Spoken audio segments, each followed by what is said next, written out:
इस वीडियो में आज हम पढ़ेंगे ऑप्टिकल रिकग्निशन सिस्टम के बारे में। ऑप्टिकल रिकग्निशन सिस्टम जैसा कि नाम से जाहिर है, ये वो सिस्टम है जिसके अंदर हम ऑप्टिक यानी कि लाइट बीम का इस्तेमाल करते हैं ताकि हम अपना इनपुट डाटा स्कैन कर सकें। और इसके अंदर क्या होता है कि हम जो यहाँ पे डाटा स्कैन करते हैं वो कन्वर्ट होता है into a digital signal. Digital signal में जब वो कन्वर्ट होता है उसके बाद उस सिग्नल को फिर आगे कंप्यूटर प्रोसेस कर सकता है, क्योंकि डिजिटल सिग्नल जो है वो 1-0 पे बेस करता है और कंप्यूटर उसकी प्रोसेसिंग कर सकता है। तो लाइट बीम का इस्तेमाल करते हुए हम डाटा किस तरह से स्कैन करते हैं इसके बारे में हम जानेंगे। ऑप्टिकल रिकग्निशन सिस्टम जिसके अंदर हम लाइट का इस्तेमाल करते हैं, इसकी दो टाइप्स हैं। एक कहलाता है ओ ऑप्टिकल मार्क रिकग्निशन, जिसको हम OMR कहते हैं, OMR। और एक कहलाता है ऑप्टिकल कैरेक्टर रिकग्निशन, जिसको हम OCR कहते हैं। ये दोनों मेथड्स यूज होते हैं हमारे ऑप्टिकल रिकग्निशन सिस्टम में। तो सबसे पहले हम स्टार्ट करते हैं, समझने की कोशिश करते हैं कि ऑप्टिकल मार्क रिकग्निशन यानी OMR ये दरअसल क्या होता है। तो ऑप्टिकल मार्क रिकग्निशन सिस्टम जिसे हम OMR कहते हैं, आपने इसको इस्तेमाल भी किया होगा अक्सर जब हम अपना एंट्री टेस्ट दे रहे होते हैं, सैट का, NTS का या GRE का। तो वहाँ पे हमें इस तरह की एक OMR शीट दी जाती है जिसमें हर क्वेश्चन के 4 ऑप्शंस होते हैं, A, B, C या D या E। इनमें से हम क्या करते हैं, कोई एक ऑप्शन जो कि ठीक होता है उसके ऊपर हम मार्क करते हैं, हम उसके ऊपर एक निशान लगाते हैं। तो जैसे ही उसके बाद नेक्स्ट क्वेश्चन सॉल्व करते हुए हम देखते हैं कि इसमें भी हमारे पास 4 ऑप्शंस हैं, तो इसमें से जो सही ऑप्शन होता है उसके ऊपर हम यहाँ पे मार्क कर देते हैं। इससे हमारे पास एक OMR शीट जनरेट होती है। ये OMR शीट एक रिजल्ट के तौर पे जमा कर दी जाती है और फिर आगे चल के इसी OMR शीट को स्कैन करके हमारा जो रिजल्ट है, हमारे जो मार्क्स हैं, वो हमें बता दिए जाते हैं। अब हम ये जानते हैं कि जो OMR शीट है, ये जो पूरा सिस्टम है, ये किस तरह से काम करता है। तो ये OMR टेक्नोलॉजी जो है, इसकी वर्किंग में सबसे अहम रोल होता है OMR स्कैनर का। जैसे कि आप पिक्चर में देख सकते हैं, ये हमारा OMR स्कैनर होता है। इसमें से दरअसल हम क्या करते हैं कि अपनी शीट को इसमें से पास करते हैं। जब हम इसको इसमें से पास करते हैं तो ये जो OMR स्कैनर है, ये एक खास वर्किंग प्रिंसिपल के ऊपर काम करता है जिसे लॉ ऑफ रिफ्लेक्शन कहा जाता है। लॉ ऑफ रिफ्लेक्शन में ये होता है कि एक लाइट बीम जनरेट होती है इस स्कैनर के अंदर, और वो स्कैनर क्या करता है कि जहाँ पे हमारा मार्किंग एरिया है, शीट का जो मार्किंग एरिया है जो कि मार्क हुआ है, जो कि ज़्यादा डार्क एरिया है, वहाँ से लाइट जो है वो रिफ्लेक्ट होके टकराती है, लाइट आती है और यहाँ पे टकरा के रिफ्लेक्ट होती है। तो यहाँ पे हमारे पास दो एंगल्स बनते हैं। एक कहलाता है एंगल ऑफ इंसिडेंस, इसको हम जहाँ पे ये स्ट्राइक कर रहा है यहाँ पे एक एंगल बन रहा है, और एक कहलाता है angle of reflection. Angle of incidence को मैं I से शो कर रहा हूँ और एंगल ऑफ रिफ्लेक्शन को मैं R से शो कर रहा हूँ। तो लॉ ऑफ रिफ्लेक्शन ये कहता है कि हमारा एंगल ऑफ इंसिडेंस और एंगल ऑफ रिफ्लेक्शन आपस में बराबर होने चाहिए। तो इसके अंदर दरअसल 48 सेंसर्स लगे होते हैं। ये सेंसर्स क्या करते हैं कि जो डार्क एरिया है, जो मार्क एरिया है, वहाँ से जो लाइट रिफ्लेक्ट होके आती है, वहाँ से लाइट कम रिफ्लेक्ट होती है, और जबकि कुछ लाइट जो होती है वो एब्जॉर्ब हो जाती है। जबकि जो वो एरियाज हैं जो कि हाईलाइट नहीं हुए हुए, जैसे कि आप इस पिक्चर में देख सकते हैं कि लाइट जो है वो दरअसल यहाँ पे आती है और स्ट्राइक करती है इसके मुकम्मल पेपर के ऊपर।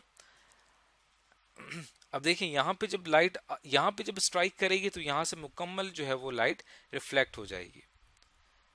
लेकिन जब ये जो मार्क्ड एरिया है, यहाँ से जब लाइट होगी तो लाइट का कुछ हिस्सा यहाँ पे एब्जॉर्ब होगा और कुछ हिस्सा रिफ्लेक्ट होगा। इस रिफ्लेक्शन को सेंस करने के लिए हमारे पास सेंसर्स होते हैं और वो सेंस करके एक रिकॉर्ड प्रिपेयर करते हैं। इनके पास एक रिकॉर्ड आ जाता है और उसके बाद इस सेंसर्स क्या करते हैं, यहाँ से जो भी सिग्नल होता है उसको कन्वर्ट करते हैं डिजिटल सिग्नल में, वो भेज दिया जाता है कंप्यूटर को। और कंप्यूटर में क्या होता है, कंप्यूटर में ऑलरेडी हमारे पास सॉल्व्ड शीट होती है, यानी कि हमारी एक सॉफ्टवेयर OMR एक सॉफ्टवेयर होता है जहाँ पे हम अपनी सॉल्व शीट जो है वो अपलोड कर देते हैं, जो कि हमारे मार्क्स कैलकुलेट करता है। अब फॉर एग्जांपल अगर पहला जो सवाल था उसके अंदर 4 ऑप्शंस थे, A, B, C या D।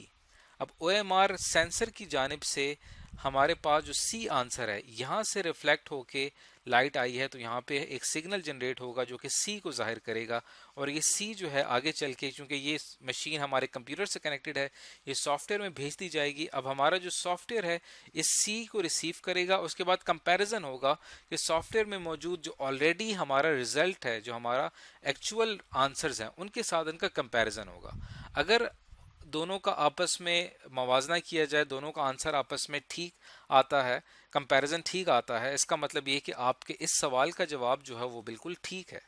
लेकिन हमारे यहाँ से जो लाइट रिफ्लेक्ट होके आई है मार्क्ड एरिया से, रिजल्ट हमारा सी आया है और ये भेज दिया गया है सॉफ्टवेयर में, लेकिन सॉफ्टवेयर में एक्चुअल आंसर ए है, तो यहाँ पे कंपैरिजन हमारा फेल हो जाएगा और इस सवाल का जवाब गलत हो जाएगा।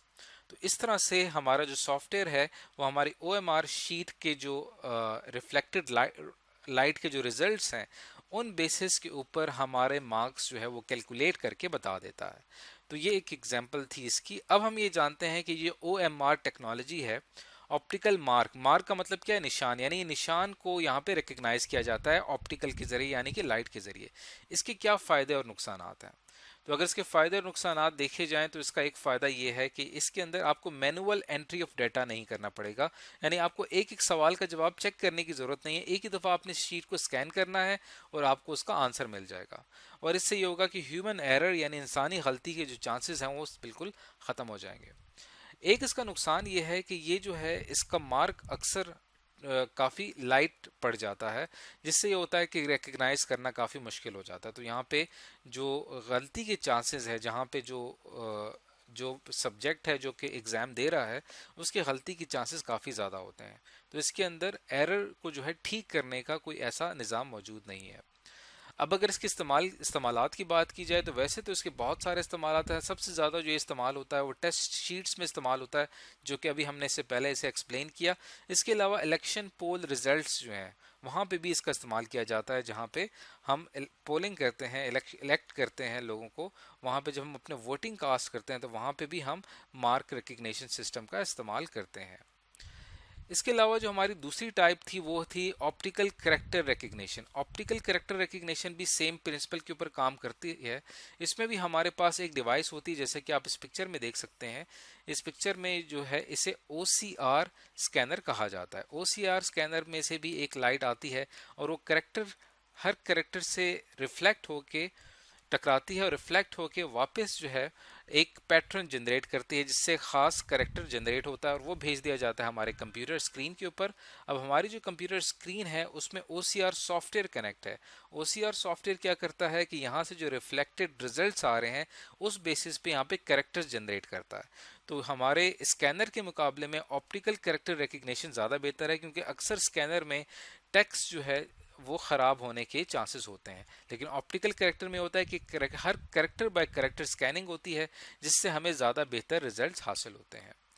तो इस वीडियो में आज हमने ये देखा कि किस तरह से ऑप्टिकल यानी कि लाइट बीम का इस्तेमाल करते हुए हम किस तरह से इनपुट डाटा जो है वो हम अपने कंप्यूटर में उसको जो है इनपुट ले सकते हैं और उसका हम इस्तेमाल करते हैं अपनी डेली लाइफ में।